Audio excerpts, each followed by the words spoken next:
like someone who has a small business. So Felicia Streeter, if you go to her YouTube channel, she has these great videos on federal government contracting. So we're going to look at that right now. It's about 12 minutes. I hope you enjoy it.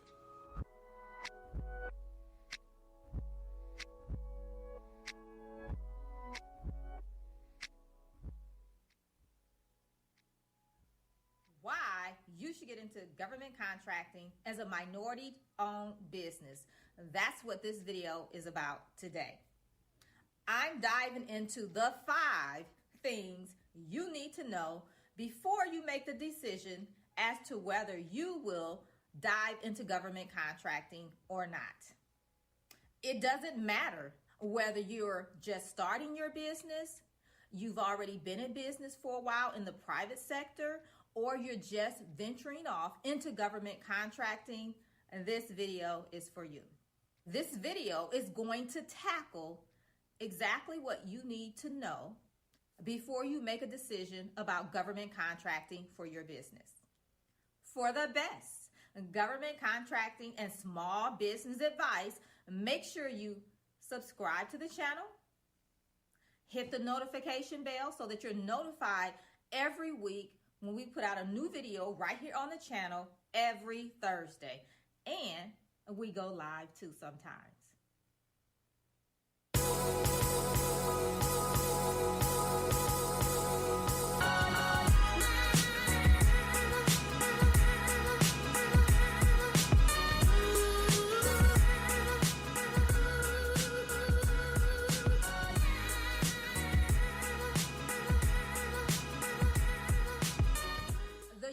Government spends billions of dollars every year with small and minority-owned businesses.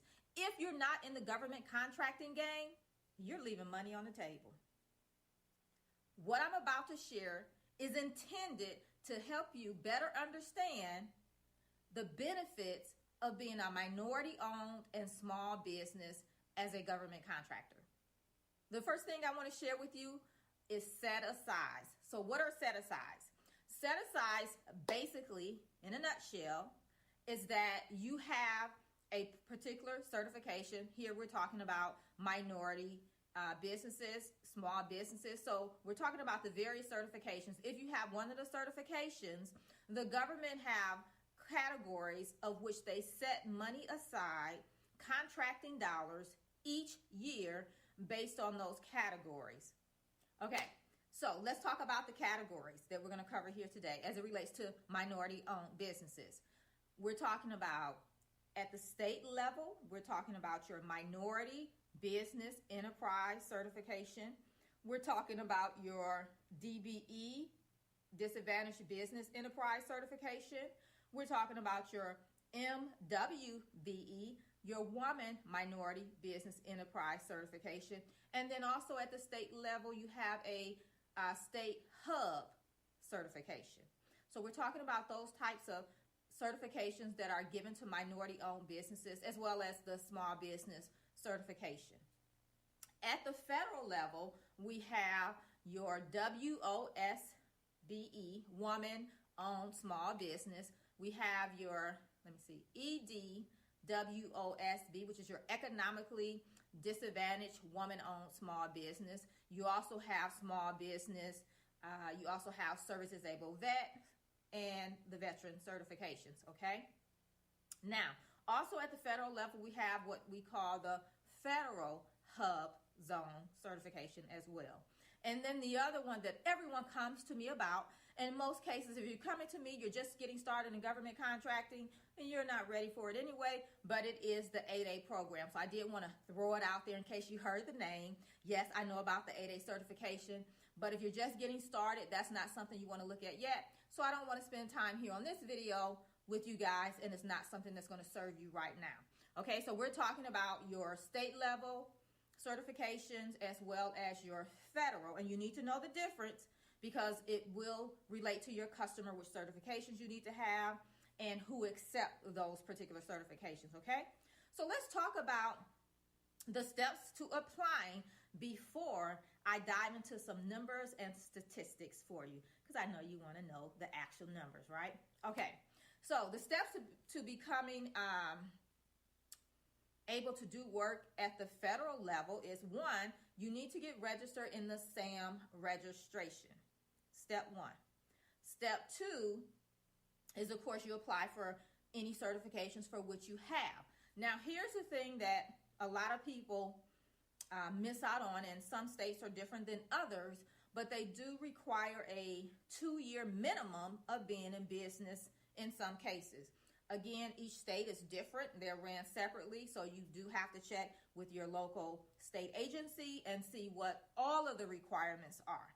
Now, at the certification level, to qualify is also some other things involved outside of the 2-year minimum, if that's one of the requirements. One of the other big requirements is that whoever is applying for the certification must have a majority ownership in the business. So if you're applying, for example, for a woman-owned certification, that means that woman-owned has to hold 51% ownership. That's majority ownership in the business. Okay? So don't leave me yet. Stick around because I'm giving you some stats. Down below in the comments, I want to know, share with me what certifications you currently have and which certifications you are currently working on getting for your business. Okay, let's break down the numbers. So I want to break down the numbers of what's available for you if you qualify for one of the minority-owned certifications, okay? Okay, so I have my little cheat sheet here, okay? Because it's numbers, statistics, and I want to give you the real deal. Okay, so 23% of all prime contracts are, how do I want to say it? Set aside for small businesses. 5% of prime and subcontracts are to be set aside for small disadvantaged businesses, and then 5% of woman-owned small businesses for prime and subcontractor, and then you have 3% of prime contracts to hub zone certified people, and then you have 3% of prime and subcontract work to be given to service disabled veteran-owned small businesses. So as of this recording, the government had spent $128 billion, I think to be exact, a couple years ago with small businesses. Of course, you know, their data doesn't come that fast, so we're a year behind in that. But over the last 6 years, it has steadily increased the dollar value. Percentages have remained the same, but the dollar value of these classifications, these categories, have increased to that the government is spending over $120 billion with small businesses. Don't you want to get your piece of the pie? A nice little piece would be delicious and very lucrative, okay? So there you have it. Now you know the types of certifications, the benefits, and you have tangible numbers that I just gave you to help you decide if you're leaving money on the table. Now, here's a little FYI for you. In most situations, it takes about 60 to 90 days to receive your certification. Is why I stress so much with you guys. You come to me and you're like, hey, I want to start doing government work, and then you put it off and you put it off. And then, oh my gosh, here's an opportunity that you want to bid, and now you want help in getting that everything done, the infrastructure set up, and it just does not happen that fast. You have to be proactive and start doing the work necessary to lay the foundation before the opportunity presents itself. Because if you wait until the opportunity presents itself, you're too late for that opportunity, okay? So keep that in mind and ask yourself, are you leaving money on the table? Are you leaving money on the table, okay? So just keep that in mind. And so I don't want you to wait. Don't wait until there's an opportunity. If this is something you know you want to do, start laying the groundwork today so that you're prepared for when the opportunity presents itself. And guess what? While you're waiting on certifications and things like that to come in, there's other things that you should be doing in your business to be proactive, right? And getting a jump start on becoming a government contractor. I always tell my clients that there is always work to be done. there is always work to be done. And so you should always be doing some type of work, moving your business forward so that you can secure some of those larger contracts, increase your profits, yes, and grow as a government contractor. Now, if you like to dive deeper into this, using your certifications to secure those larger contracts, to make sure you're profiting in your business, then I want to encourage you. Now is the time, and the doors are open for the Contractors Edge Bootcamp, where you're getting access to all of the course material, plus you get to come to a live 4-week online bootcamp where we're going to dive deeper into the procurement process of finding opportunities, putting together your bid and proposals, how to break down those solicitations, the important pieces that will take you from where you're at to where you want to be is inside of the Contractors Edge Bootcamp.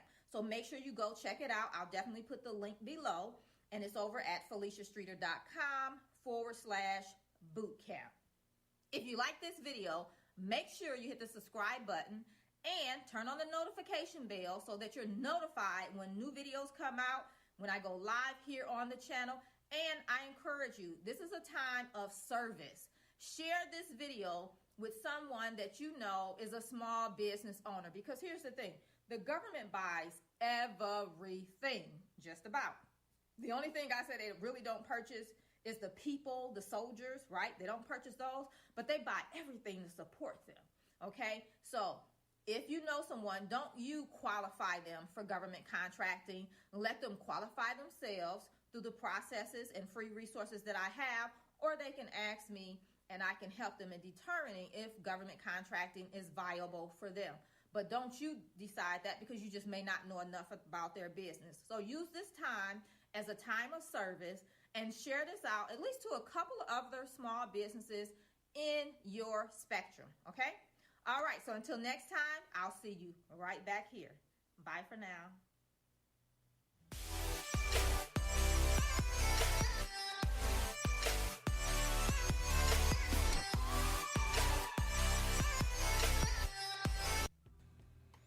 And yes, this is Roderick Colbert. Here's your host for the Tampa Bay Black Chamber of Commerce. And that was Felicia Streeter and a video that she made on federal government contracting, specifically targeting small owners and minority contractors, making sure that you get all the information you need to become a certified minority contractor. If you're paying really close attention, taking notes, you probably realize that it's not something that can be done overnight. It takes something that requires a lot of due diligence. But, you know, like she said, there's billions of dollars on the table. And if you're not taking advantage of it, you're leaving money on the table.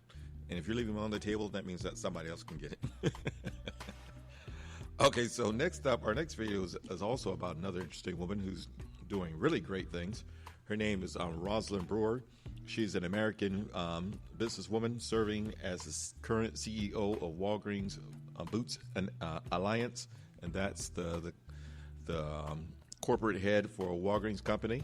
And with her appointment at Walgreens in March 2021, she then became the only African-American woman CEO of a Fortune 500 company. And she's the first African-American woman to become the CEO of Walgreens. She's also the group president and CEO of Starbucks and the CEO of Sam's Club. So she's a busy woman.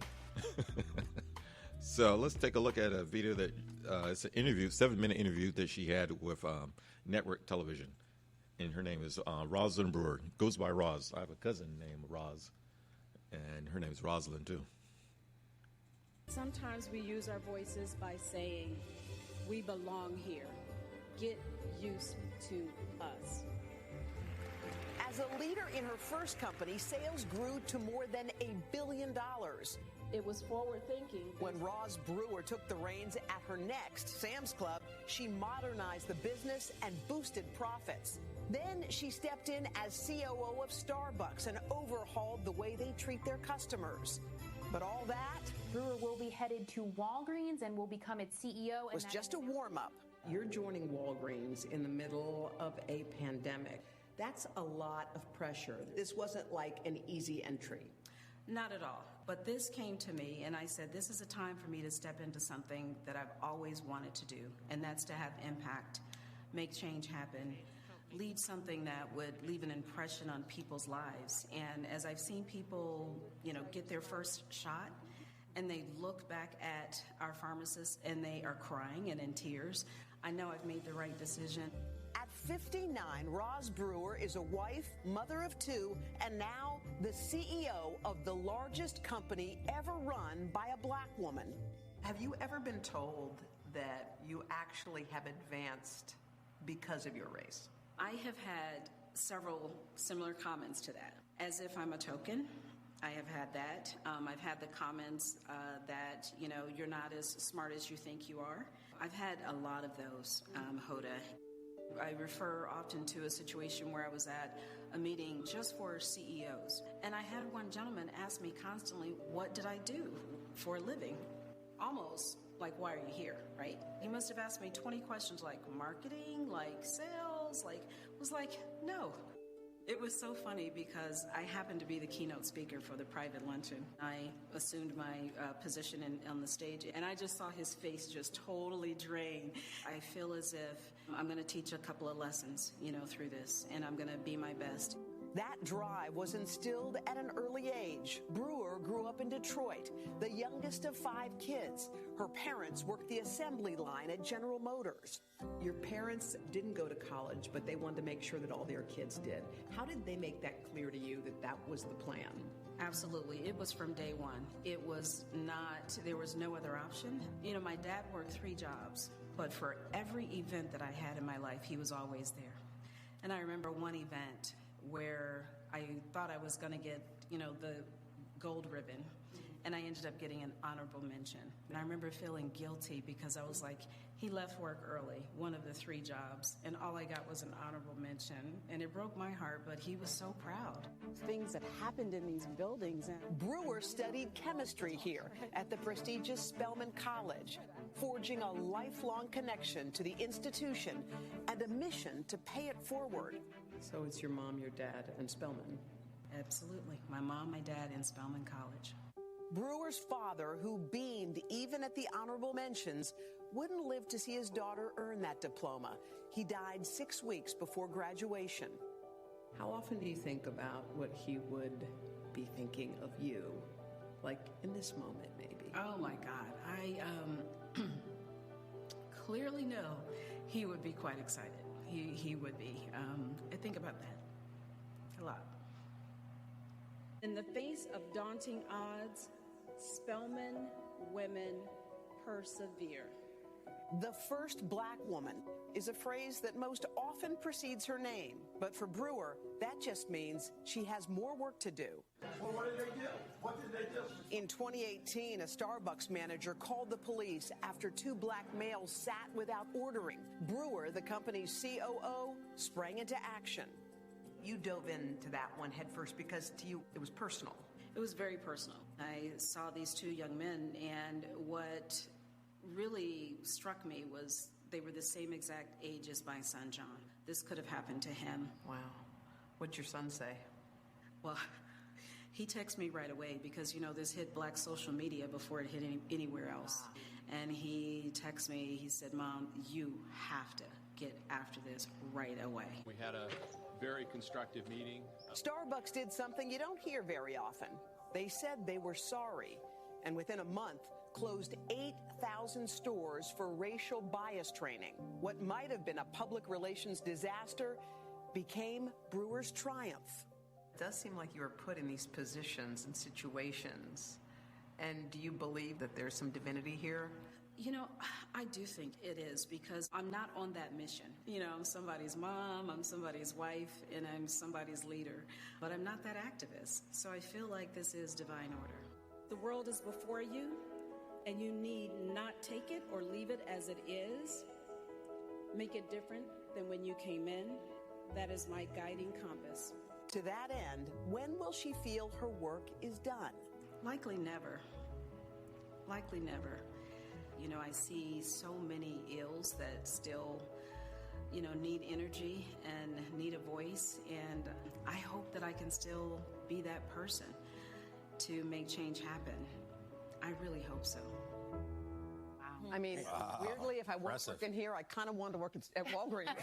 For Ross Brewer. I just loved her whole vibe. She started off as a scientist. And I said, how does science and business work? She said, in science, you analyze data and you make quick decisions. Yeah. So she learned that decision making. And the other cool thing she said is when she hires people, she asks them a question. She says, you're at your kid's soccer game and I call you. She said, what do you say? And so most people say, I put the phone down and I go run to you. And she goes, no. She said, a happy employee is a productive one. She said, you say, I'll call you in 30 minutes and I'm good with that. She told me, my daughter won regionals in her track meet on Friday. On Monday, I came to work and I had a skip in my step. She said, I want happy people working here. And I was like, that is awesome. Ross Brewer. Hope our bosses are listening. Ross Brewer. That was great. Well, we got more on that. If you want to see more, our full interview, you can go to today.com/allday. It'll be at 11 and 8 Eastern. Do you think she used her science background at Walgreens during the pandemic in a way that she couldn't at Sam's Club or Starbucks? Well, she was aware. Like, I think she just had more of an awareness than another CEO would have had over that place. And she thought she was done with business. Yeah. And she's like, they called, she loved him, and she went in. Oh, no. She's not done. She ain't done. No. She's getting started. Hey, thanks for watching our YouTube channel. Find your favorite recipes, celebrity interviews, uplifting stories, shop our favorite deals, and so much more with the Today app. Download it now.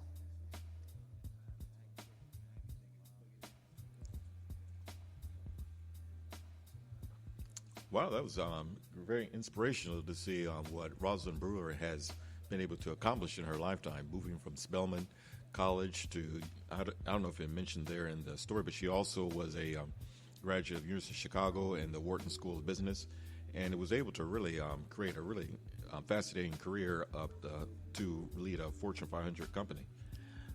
Next, we have another great video put out by a YouTube channel called Black Excellence Excel List, which has a really great library of different videos that are focused on business and running a business.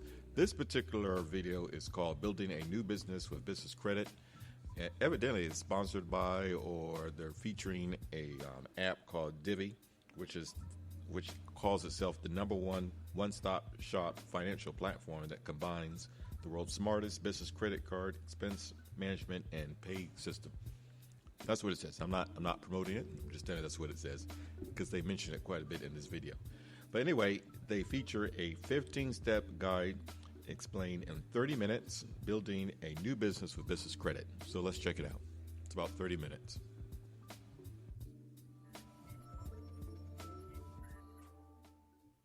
Hello and welcome back.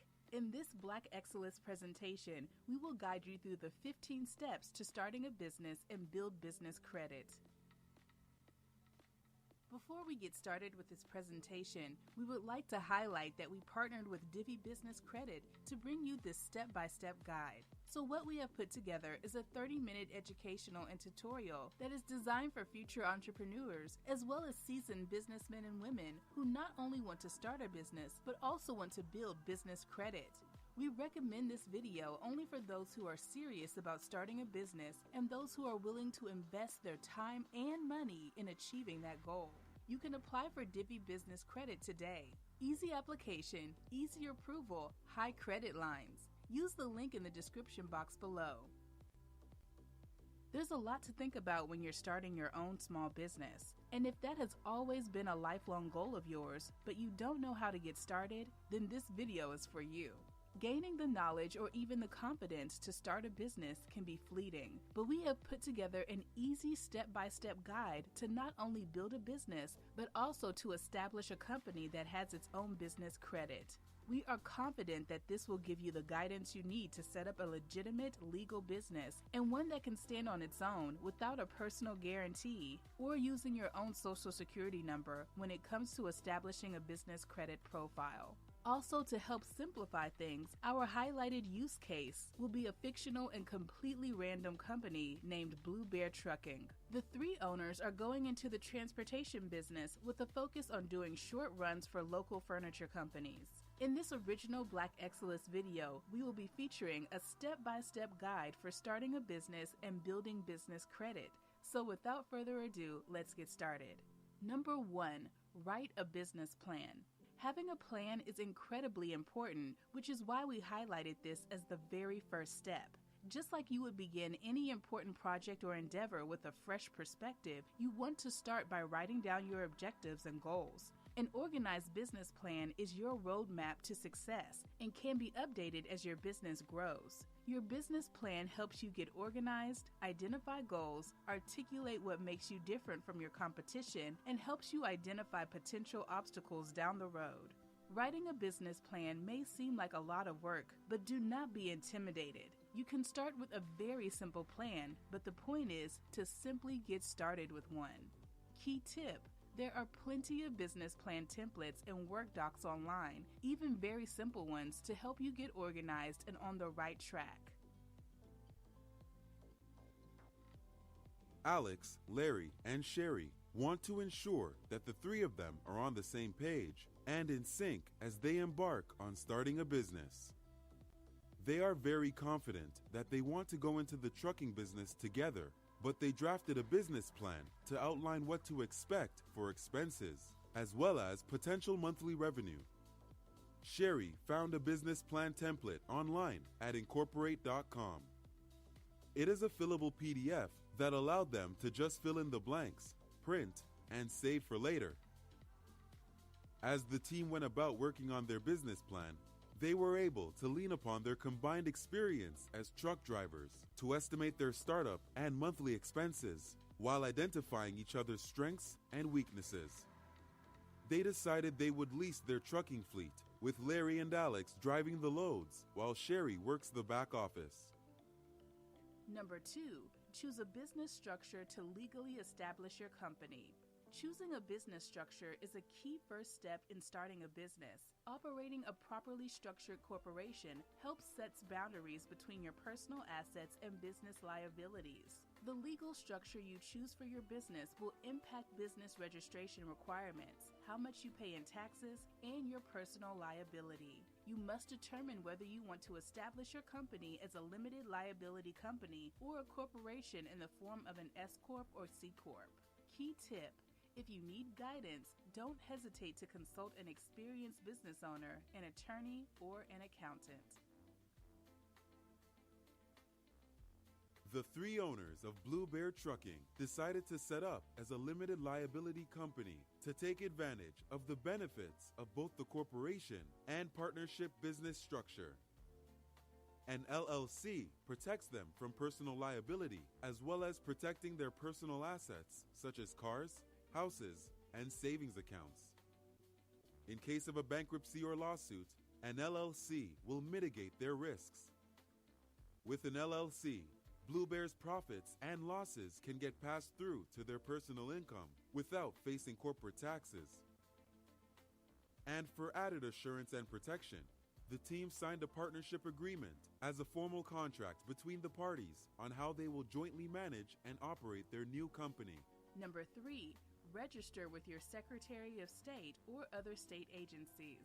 Once you are settled on a company name and the type of business structure, most states require you to register with the Secretary of State's office, a business bureau, or a business agency.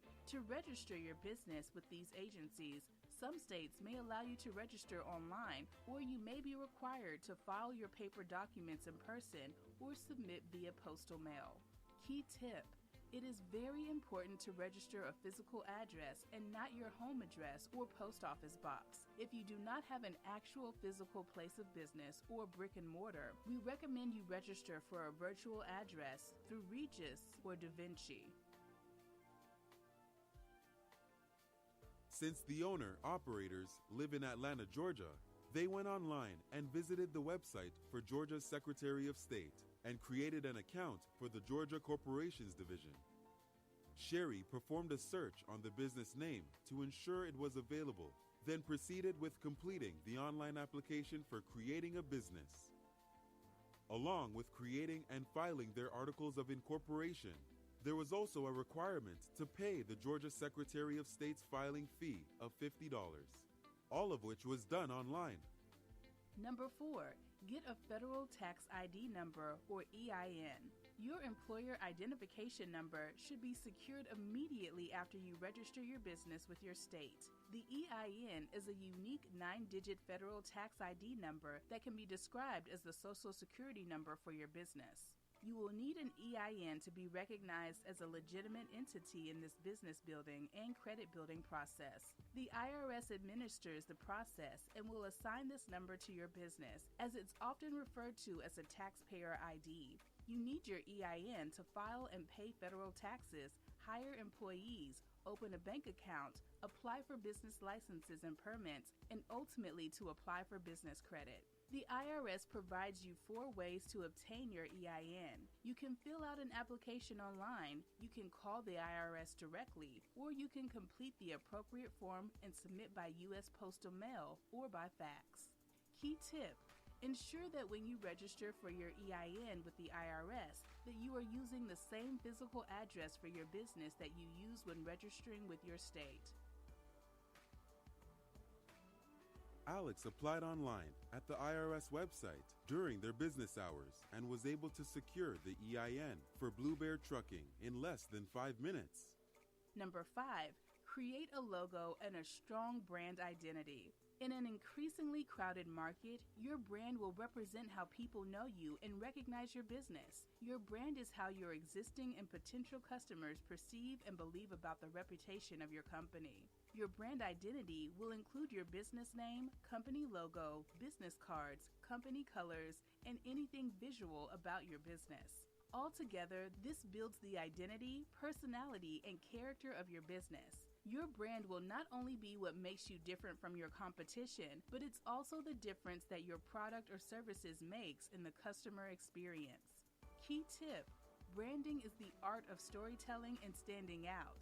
Master this art and you will be successful. The Blue Bear team came up with a logo that could grab people's attention and make a strong first impression. They understood that a logo was only the first step in building a strong company identity, as they quickly pivoted to craft a brand plan. A brand plan acts as an umbrella under which functions such as marketing, sales, and product development are united, detailing what each group needs to do for the brand to be successful. They started to research what other trucking companies were doing in the areas of brand strategies and targeting clients. Number 6, create an online presence. Having an online presence is vitally important to the success to your company. It will solidify the legitimacy of your business, help consumers find your brand, and provide a means for potential customers and partners to contact you. One of the very first steps in this process is to secure a domain for your website. Once you have your domain registered, you can set up an email address for your business using this domain name. It is also important to stay active on social media and engage in conversations on the platforms that are best aligned with your brand and customers' demographics. Whether it's Facebook, Instagram, YouTube channel, TikTok, or the latest and greatest platform, social media is a great way to build your credibility, establish your reputation, and showcase your brand. Key tip: your digital presence enables a fluid two-way relationship where the consumer can communicate and have open dialogue with the decision makers of your company. The Blue Bear team quickly secured a domain name on GoDaddy.com. Sherry set up a simple website with Wix.com and also set up their administrative email address, a Google account, and an Instagram account. They hired her niece to work part-time to maintain the content across all of the platforms. Number 7, register for a Dun & Bradstreet number. To build business credit, it's important to understand that reporting to the business credit bureaus is a key factor to the growth of your business credit, and a DUNS number is critical for this. A DUNS number is a unique identifier for your business, and it's available for free from a credit reporting agency specifically for business called Dun & Bradstreet.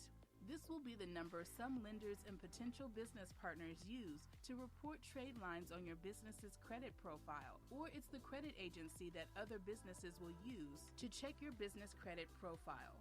Therefore, you want to have it available before you start working on your business credit, and certainly well before you start applying for a business loan or credit card.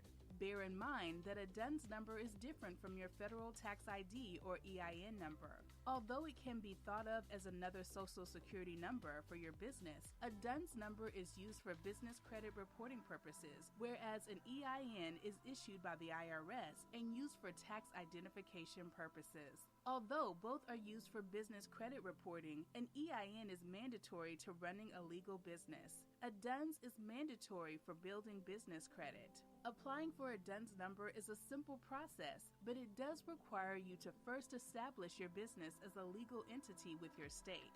You can apply online at the DMV website, and there is also an option to call.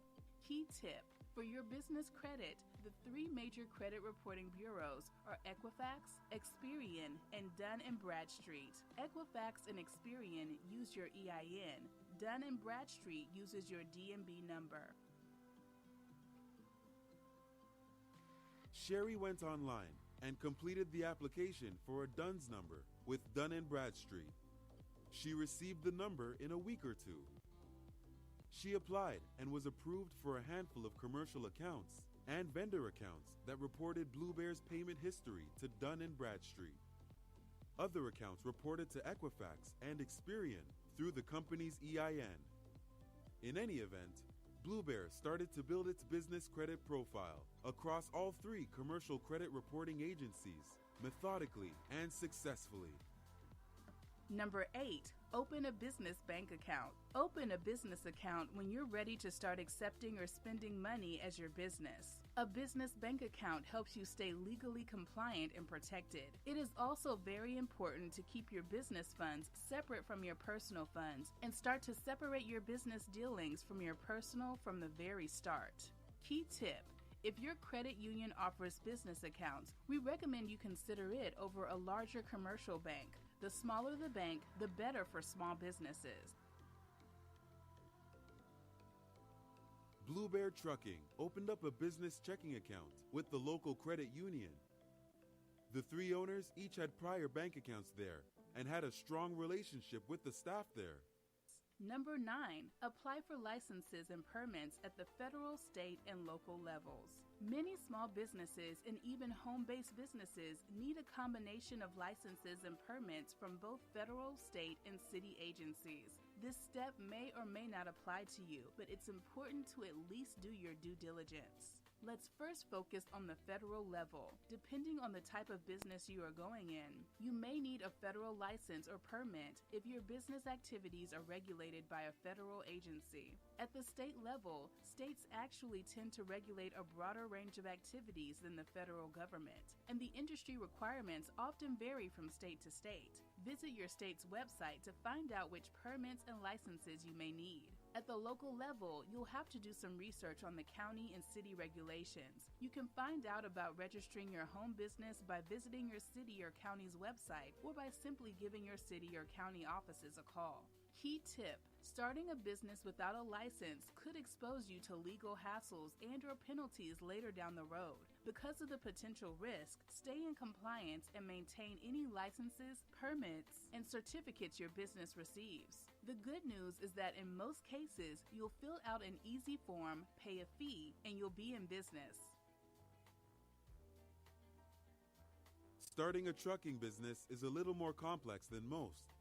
But Larry stepped up to do some minor research and make some quick calls to ensure that Blue Bear would be in compliance with the U.S. DOT and the state of Georgia. He worked to get their U.S. DOT number, operating authority, and even secured the proper liability insurance. It wasn't long before he completed all of the other compliance requirements, and once he paid the taxes and fees to operate their trucks, they were on their way. Number 10, fund and finance your business. It costs money to start a business, and financing is the lifeblood of your business. Funding your business is one of the most important choices that a business owner makes, and an entrepreneur must determine the level of financing needed to sustain the business. Your personal financial situation and vision for your business will also shape and influence the financial future of your business. So once you have assessed your finances, calculated how much you need for startup, and have estimated the amount needed for operating expenses, it's time to figure out how you'll get it. And most likely it will boil down to these 6 different paths or a combination of all of the above. Number 1, self-funding or bootstrapping. Number 2, business loans. Number 3, business credit cards or lines of credit. Number 4, small business grants. Number 5, partnerships. Or number 6, investors. Some owners may have challenges with not only finding money, but there may be challenges with personal credit as well. That is where you may want to employ the strategy of building your business credit with no PG, meaning no personal guarantee. Key tip: many owners use personal savings or will personal guarantee loans to finance a newly formed business. To successfully run Blue Bear Trucking, the trio realizes that significant financing is needed not only to lease the trucks, but also for office supplies, software, insurance, fees, and payroll for the team. Each of them agreed that they would split the startup costs 3 ways, and they individually came up with the funds by leveraging retirement funds, savings accounts, and personal loans. Number 11. Build business credit with Divvy. The good news is that some finance companies have emerged that offer both the convenience and the financial ability to help small businesses. Rather than spinning your wheels trying to get startup financing and apply for big loans from the big banks, search for reputable business credit providers who specialize in companies like yours. One of these innovative companies is Divvy. Divvy makes it easy to access the funding that you need, no matter the size of your business. They give you the ability to apply for a business credit line in a matter of seconds. And instead of approving only a small percentage of businesses that fit a very specific mold, Divvy looks at each application individually and can work with you to meet you where your business is. Not only will you be empowered with a true business line of credit you need, but Divvy also reports your timely payments to the business credit bureaus exclusively under your company's name and EIN number. Key tip: Divvy has multiple avenues to help underwrite your account, as every business is different in their situation. Divvy will work with you to get your account approved in the avenue that works best for your business. Blue Bear Trucking was able to qualify for a $50,000 line of credit based on their business's cash supply and bank account cash flow. And the credit is exclusively under the business name, thus not tied to either of the partner's social security numbers or personal credit profile. Divvy offers a scalable credit line, so as Blue Bear Trucking grows, their credit line grows also. Their payments are reported to the business credit bureaus, and the business is building a very solid business credit profile. Blue Bear is even able to use Divvy as a trade reference to secure other business credit cards and lines of credit. Number 12. Build business credit with vendor credit accounts. As soon as you have your business established as a legal entity and have opened up a business account, you should immediately start to build business credit with vendors who will also report to the big credit reporting agencies for business credit. There are a dozen or so companies who will extend Net 30 accounts to you without requiring a personal credit check or personal guarantee. A Net 30 account is one that extends you 30 days to pay the bill in full after you have purchased products. Vendor credit allows you to buy now and pay later, and then these companies will report your timely payments to commercial credit agencies, helping your company establish strong business credit. Net 30 accounts are the most popular, but there are also companies who will offer Net 15, Net 60, and even Net 90-day credit terms. Key tip: vendor credit is only good to utilize for that particular supplier, company, or vendor. Unlike a loan, credit card, or line of credit, you can only purchase goods or services from the supplier or company who extended the credit line to you under the credit terms. Blue Bear applied for Net 30 accounts with 6 or so Net 30 vendor accounts who started reporting their monthly payments to their business credit profiles with Dun & Bradstreet, Experian Business, and Equifax Business. The companies that they were approved for included companies like Uline, Quill, Shirtsy, and other companies who have become popular for providing vendor trade credit. With the Divvy line of credit and these Net 30 trade lines, Blue Bear is on the way to building a strong, diversified business credit profile that will allow the business to become truly self-sufficient and independent of the owner's personal credit. Number 13, understand, manage, and track your income and expenses with Divvy. A key factor in operating a successful business is creating a system to track your income and expenses. You will want to be very meticulous in keeping up with receipts, building budgets, and setting up regular reviews of all of your business transactions. You can also control, manage, and track your expenses with other software applications like QuickBooks or even your homegrown spreadsheets to help you stay in complete control of your cash flow. But if you're approved for Divvy, you can leverage their expense management solution, which can be very instrumental to managing your business credit and monthly expenses. Each employee can be provided with their own card with its own enforceable budget. You can also set up virtual cards that can be allocated to the multiple common monthly expense categories like utilities, office supplies, insurance, equipment, software, advertising, etc. Key tip: old school expense management processes involve a lot of data entry and paper trails. Using software that ties directly to your business credit card transactions can completely eliminate those cumbersome processes. Blue Bear Trucking has started to find plenty of freight to transport. They now have 4 trucks and 4 drivers that are on the road full-time. They are using load boards and have outsourced some of their administrative work. They have started to build great relationships with existing and potential customers. All of these successes have transcended into a business that is generating more and more income for the company. But with every successful business comes the critical need for a thorough system for tracking income and expenses. In the transportation business, payments are often received weeks or months after delivery, making it difficult to track expenditures while on the road. To help organize their company cash flow and the driver's spending, Blue Bear Trucking is leveraging Divvy. Each of the 3 owners have their own credit card, as well as the 2 new drivers.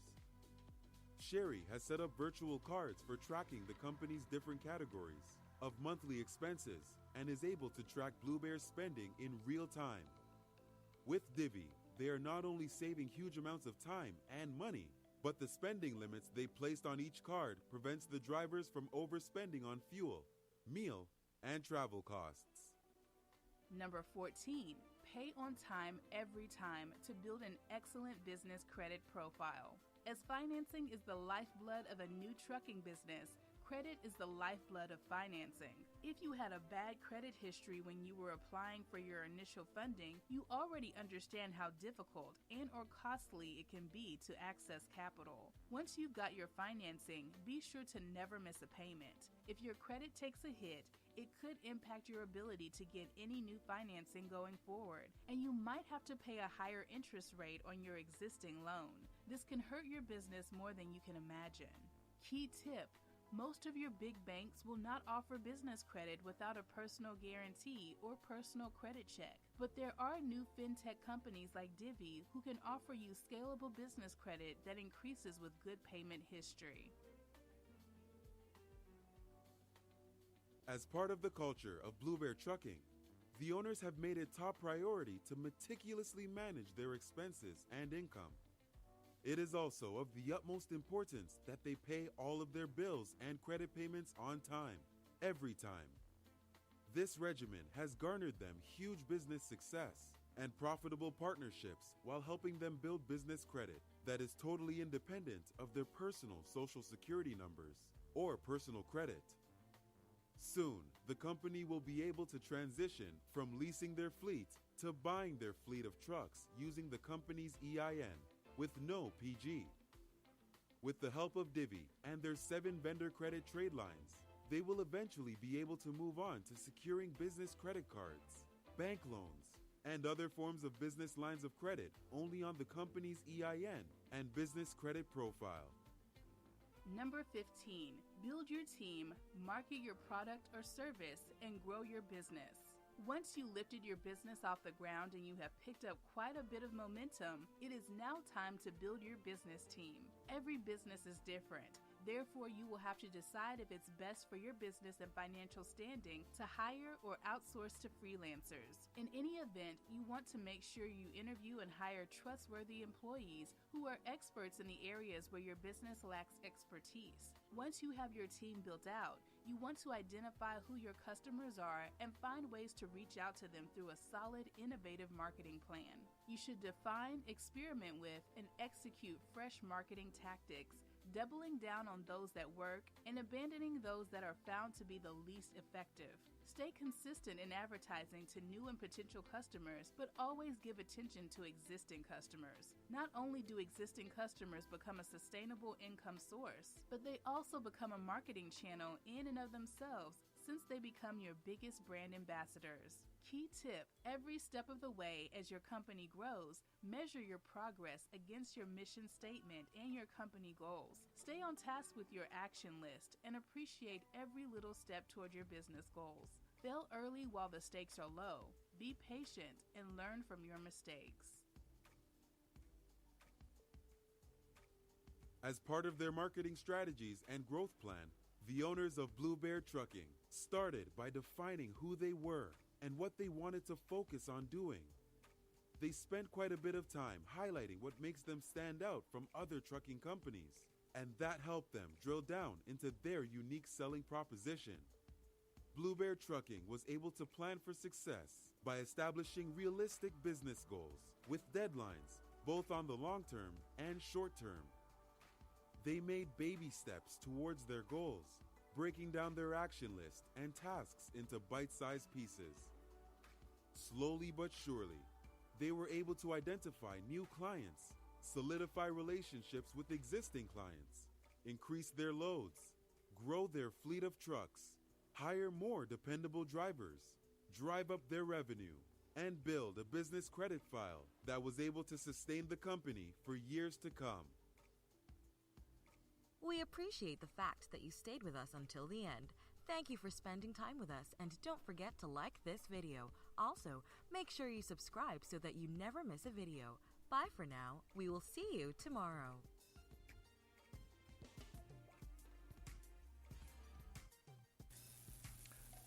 Well, that once again, that was an excellent video that really showed how you can really soberly attempt to really create a company that's really has created a very solid foundation so that you can really grow your business in terms of, the step-by-step guide from really the very baby steps to really trying to build a company that's on a solid foundation with good credit and all the different type of avenues that you need to seek in order to accomplish that goal.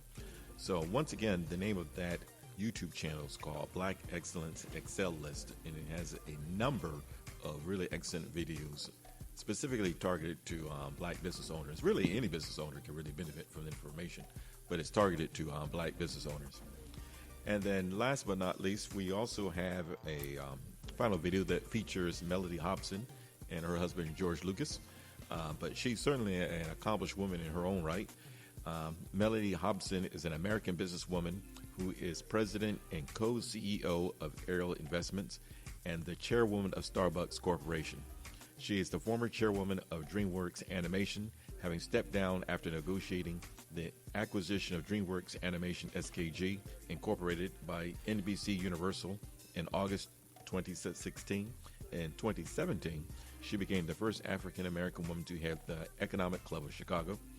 She was also named to chair the board of directors of Starbucks in 2021, so making her one of the highest profile African-American corporate directors.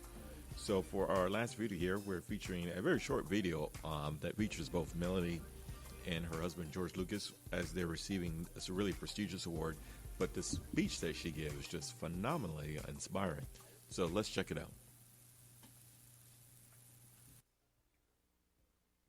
I'd just like to say how honored we are to be here today. This is a prestigious organization, and we're very much supportive of these kinds of organizations because I think, I believe like Carnegie that, we get the money in order to give it away. So I just take the words of my friend Yoda, who said,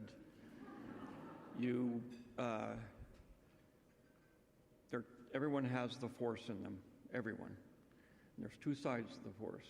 The dark side, which is selfishness, and the light side, which is compassion. So we all struggle to keep these two things in balance, and hopefully we're able to move it a little bit more toward the bright side. I grew up with 3 sisters. I grew up with 3 kids, 3 girls, and I've learned that you always let the smartest one give the speech. So I'm turning it over to my wife.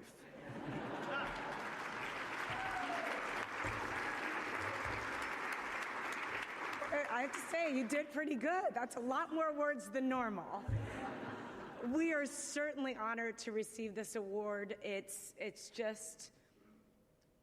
hard to describe how it feels to stand here knowing where we both come from and the opportunities that we've had.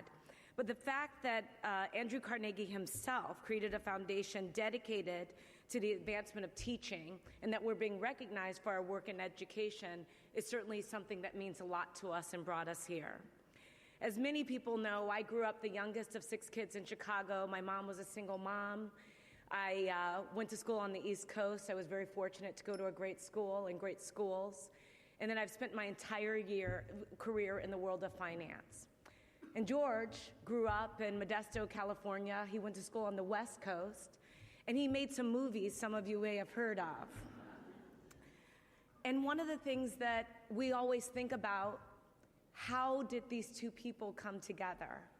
And in fact, when we got married, Bill Moyers, who is here, he started our wedding with that exact comment. How did these two people come together? And so I'm going to tell you a secret. Our first date was in Chicago. We were at RL Restaurant. He wouldn't talk. It was horrible. I told someone, get me out of here. Just call and say it's an emergency. I was done, and I can talk to pretty much anyone. But there was a breakthrough. I brought up education, and everything changed. And we bonded over our strong conviction and belief that everyone deserved a great education. And after that, it was over. We had our separate passions. I was passionate about after-school matters. George, of course, had started the George Lucas Education Foundation. With one of the signature parts of that organization is also Edutopia, that is well known to so many. We had these individual interests. And then over the years, we've come together on joint interests, soon to be established Lucas Museum of Narrative Art in Los Angeles, which I call a school for schools. We hope it will become a great art museum, but I think of it as a really expensive community center where everyone belongs. And when George and I think about this opportunity that we have, we always say at the end of the day, we are just paying back society for the debt that we owe it. We literally pinch ourselves with gratitude, first for the good fortune in meeting each other, and then for the good fortune of the resources that we have where we can have a great life for ourselves and our family. But make no mistake about it, we view ourselves as stewards of society's money. We're just holding this money for a little bit before we pass it on and give it back, because to us, this is the debt that we owe. And so it's great to be recognized in this way, but we're just paying a debt, and a debt that we are happy to pay, and hopefully one that will lead others to pay as well. And so we are truly honored with this opportunity, especially, as I said, if you're a black kid from the inner city in Chicago, this is beyond any expectation you ever have of yourself. But we are very, very honored with this opportunity, and we're also so honored to stand alongside honorees that are who have inspired us and taught us so much about giving. So thank you so much for this. We appreciate it. Okay, well, isn't that inspiring? She's a phenomenal woman. When I was actually looking for videos of her to feature, she has the most inspiring TED Talk. It's very long, but it's worth watching. She starts the TED Talk by talking about how she and a friend of hers think his name's Harold Ford, who was running for U.S. Senator in Tennessee, were looking for ways to promote his campaign. And she had another friend put together this media conference in a really well-known hotel. I think it was in New York City. And she's African American, as you can see. And her friend, the Congressman Harold Ford, he's African American. And she starts off the TED Talk by explaining that they showed up at there was really a nice hotel, saying they were here for the lunch. And the woman at the front desk or the manager or someone, whomever, said, "Oh, this way," and took her to this empty room and then looked at them and said, "Where are your uniforms?" And then exactly when the hotel person said that is when their friend who put together this media pool walked in. And evidently that one was a white woman. And that woman was just so embarrassed that this hotel person had assumed that they were just like the receptionists, the hotel employees. So she goes on to explain more about that incident and how it really informed a lot of who she is, and how those type of incidents throughout her life really created her character, and how she really feels that it was really helped her to form, how she wants to give back to the community, because she sees that although she was able to really move from being from a family of a single mother with 6 kids in Chicago to marrying one of the wealthiest persons. I don't know if she necessarily married him because he's wealthy, but married a husband that's very wealthy, and then she created wealth of her own. She still, has these challenges that come up in her life, and she's only 52, so she has a lot more to accomplish. So I invite you to watch more of her videos, Melody Hobson. So that concludes our episode for today. Once again, my name is Roderick Colbert. I'm your internet radio host for the Tampa Valley Black Chamber of Commerce. Here with Sergio. He's the tech guy here with the genius behind Flow Ohio Radio. So we invite you to watch some of their other shows. It's a little bit different from my show, but it's all good. So thanks again for watching, and we'll see you the next time.